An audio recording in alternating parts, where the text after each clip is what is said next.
¿Qué es lo peor que te puede pasar en un nuevo trabajo? Que te asesinen en el primer día.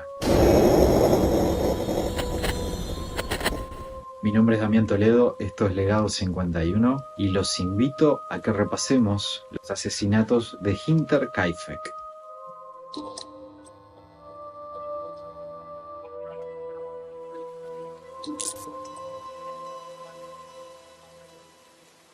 El 31 de marzo de 1922, en Alemania, en Bavaria, en un pueblo llamado Kaifeck, habrían sido asesinados todos los miembros de una familia y su ama de llaves. Se les conoce como los asesinatos de Hinterkaifeck, porque la casa estaba ubicada detrás de lo que sería un pueblo llamado Kaifeck. La palabra Hinter vendría a ser como detrás, o sea, la utilizaban como la casa que estaba detrás de Kaifeck, y a los pocos días, los primeros días de abril, es que encontraron, luego de denunciar la desaparición de esta familia, a todos asesinados en su casa. Las víctimas eran Andreas Gruber, de 63 años, el hombre de familia, su esposa Cassila, de 72 años, su hija Victoria, de 35, y los hijos de Victoria, Cassila, de 7 años, y Joseph, de 2 años.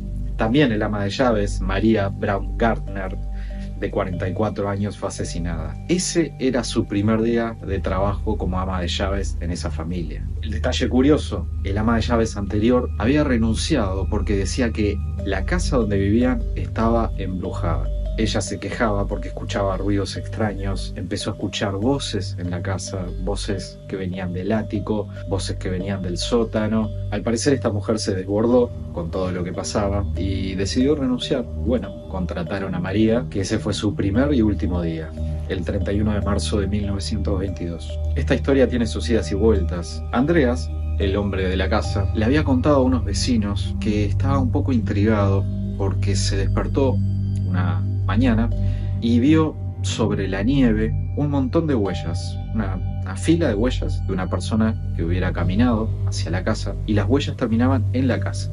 O sea, no eran huellas de él ni nadie de su familia, porque eso le constaba, porque fue a la mañana. Eran como relativamente huellas nuevas y eran de una sola persona y no habían huellas de retorno. Ese fue un detalle curioso. Lo que se seguiría hablando luego, aparentemente, habría desaparecido un juego de llaves de la casa. Andreas habría dicho que luego de que la familia comenzó a escuchar ruidos en la casa también, en un momento él investigó en el sótano. Lo único que encontró fue un periódico que le llamó la atención porque no era de él, no era el periódico que él solía tener o leer. Y esos son como algunos pequeños detalles que luego la investigación fue tratando de unir o de atar cabos junto al testimonio de la primera ama de casa. ¿Se habría metido alguien sin que ellos supieran en la casa? ¿Habrían estado conviviendo con la misma persona que los asesinó? Según los análisis forenses de aquella época, esta familia y su ama de llaves habrían sido asesinados el 31 de marzo de 1922,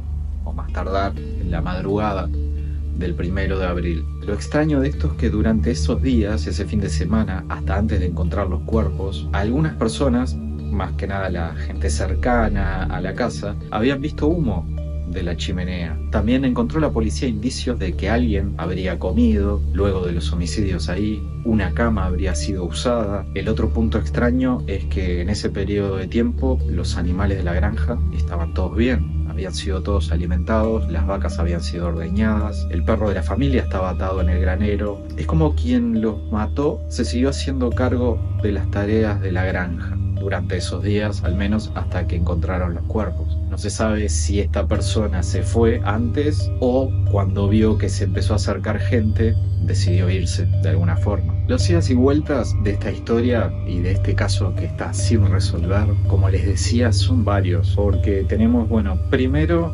estaba la leyenda paranormal de que este crimen podría haber sido cometido por algo no humano, basado en el testimonio de la primera ama de llaves, que insistía en que la casa estaba embrujada, que las voces, los ruidos que ella escuchaba no eran de nadie de ahí y que no había nadie en el ático ni en el sótano. Luego está el lado un poquito más oscuro, sobre todo de Andreas, el hombre de la casa. ¿Por qué digo esto? Porque años antes de estos crímenes, Andreas estuvo preso 1 año y su hija Victoria estuvo presa 1 mes, porque los encontraron teniendo una relación incestuosa en el granero. Entonces, entre las voces del pueblo, la verdad que Andreas no era muy bien visto. Inclusive se empezó a correr el rumor de que Joseph, el hijo más pequeño de Victoria, de 2 años, sería en realidad hijo del padre de Victoria, o sea, sería el hijo de su abuelo. Supuestamente en la partida de nacimiento el padre estaba anotado como LS, que vendría a ser Lawrence Schlittenfuner. Esta persona habría negado la paternidad de Joseph. Él insistía en que el padre en realidad era el padre de Victoria, o sea, el padre de Joseph sería su propio abuelo.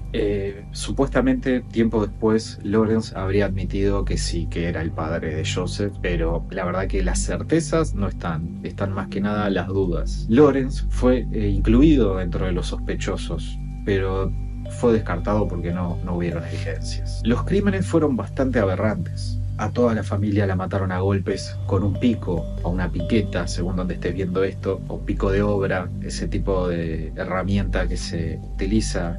Las víctimas fueron asesinadas a golpes con este pico en la cabeza. Victoria, al parecer, que esto fue lo que empezó a generar sospechas y a tratar de atraer sospechosos que tuvieran algo que ver con Victoria, al parecer habría sido estrangulada y luego le habrían golpeado la cabeza con este pico. Ella parecía ser la única persona que murió de una forma distinta a las demás. La hija más pequeña de ella, de 7 años, al parecer sobrevivió algunas horas, según decían los forenses. Habrían indicios de que quedó viva luego de los golpes, tenía inclusive mechones de pelo en su mano, pero de su propio pelo, cosa que no sabían explicar. Y bueno, el ama de llaves, en su primer día de trabajo, fue asesinada en su cama, al parecer mientras dormía, al igual que el pequeño Joseph, de 2 años. El ama de llaves fue cubierta con una sábana, Joseph fue cubierto con la falda de su madre, y las demás víctimas estaban apiladas una encima de la otra en el granero y las taparon con heno. La verdad, bueno, en aquellos tiempos todo era distinto, ¿no? La policía, cuando llegó al lugar, habían muchas personas cercanas que se habían enterado de la noticia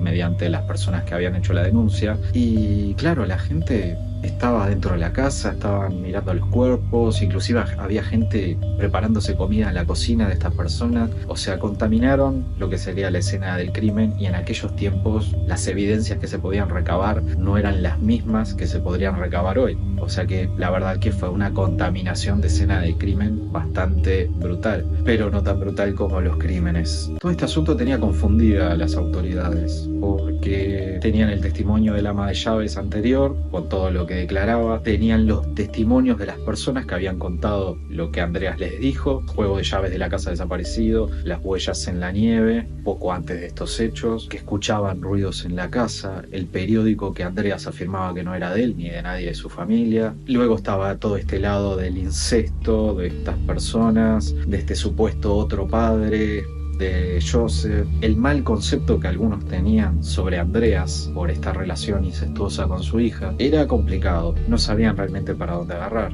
Empezaron a investigar todo lo que podían. Luego llegaron a una teoría de un hombre llamado Carl Gabriel. ¿Esta persona quién era? Era el esposo de Victoria. El asunto es que el esposo de Victoria, según dicen algunos, habría fingido su muerte durante la guerra, simplemente para desaparecer. Supuestamente para alejarse de su esposa, es la familia, o sea, como que querría irse. La teoría es que esta persona quizás se habría arrepentido o habría vuelto, y al ver que ella ya tenía otro hijo que no era de él, no se sabe qué pudo haber pasado, si esta persona se metió en la casa, si los mató por venganza, porque el tema de que Victoria haya sido estrangulada como que marcó cierto ensañamiento con ella. Las demás personas al parecer las mataron relativamente rápido, según cómo haya sido el golpe a cada uno, menos a la hija, que aparentemente sobrevivió algunas horas. Todas las personas estaban con ropa de cama, menos Victoria y su hija Casila. Entonces las autoridades apuntaban a algo pasional, algo que tuviera que ver con ella, pero no lograban dar con nada. Tampoco pudieron dar con esta persona porque supuestamente estaba muerta. Entonces era todo una teoría. Luego empezaron a apuntar a un robo, pero lo descartaron rápidamente porque en la casa había joyas, había mucho dinero, o sea, no se especificó cuánto, pero no, el robo no habría sido un motivo. Aparte, todas las sospechas indicarían que alguien estuvo entrando en la casa o viviendo a escondidas ahí, lo cual no lo descartaban para nada, más allá de que Andreas haya investigado cuando se escuchaban los ruidos, luego de los testimonios de la primera ama de llaves que dijo que la casa estaba embrujada. Entonces realmente quedó todo en una nebulosa de sospechosos que iban y venían y los descartaban, vecinos. La verdad, las autoridades no supieron qué hacer. Los cuerpos de esta familia fueron sepultados sin cabeza. Tanto así era la investigación que durante la autopsia la policía mandó a decapitar todos los cuerpos y enviaron las cabezas a Múnich para que fueran analizadas por clarividentes a ver si obtenían algún tipo de información.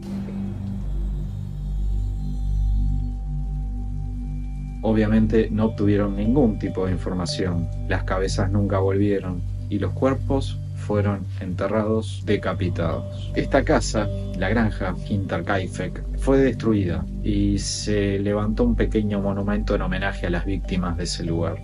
Lo cierto es que si bien este misterio ya está en sus 100 años sin resolverse, es de los crímenes más impactantes de la zona, ahí en Alemania. Crímenes sin resolver, resueltos e impactantes en esa zona hay unos cuantos.